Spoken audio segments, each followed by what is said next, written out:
મિલકો હોય ને આંખમાં આવડા પડ્યા હોય સુધી મારી દુર્ગા દાદાની દેવી સાંભળ્યો મારી પેટ ડોક પડ્યા હોય મારો નો ધારાનો યાદ હારી કહેવાય મારી મૂળિયાની મૂળિયું કહેવાય વગર ઢોકળાનો વકીલ કહેવાય મારી આંધળાની તુલાકડી કહેવાય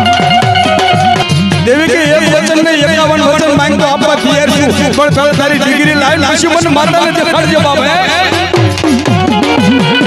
યોળી લે મન યોળી લે નલડી દેવી હું યોળી લે